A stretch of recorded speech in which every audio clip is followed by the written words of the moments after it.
on today is called a kick wheel. It is one of the traditional types of wheels that would have been used in the 18th century to throw pottery. And today we are actually going to make a porringer, which is a bowl with a handle. All right, now that I got my clay nice and centered, I'm going to bring it up into what's called a cone shape. This allows the clay to behave in a way that I want it to and align all of the particles in it. Pottery was a very important trade to the Moravians here in Bethabara. First potter, Gottfried Aust, arrived here in 1756. First thing he did the next day after he got here is he went and he hand dug his clay. So now that I've got my clay cone, I'm going to bring it back down. Okay, and now I'm going to open it up.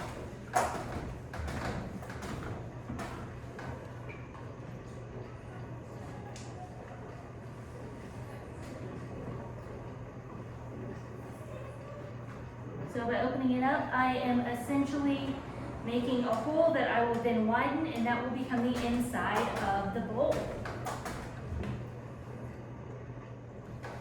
And now I can start building up the walls of my bowl in a process called pulling.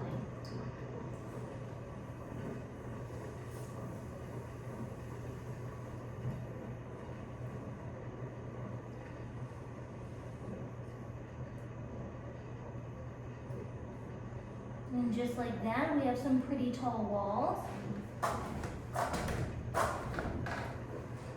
So the potter's house that we are currently in today used to be a dyer shop, but a year or two after it was a dyer shop, the dyer decided to move to Salem, and it was actually purchased by the potter Johannes Krause, right?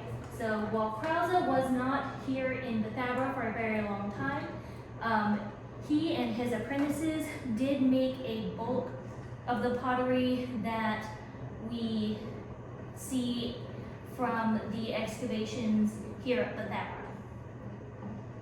Now, after he left Bethabara, he let the pottery go to the Butner family, and the father would eventually pass away and leave the pottery to his son.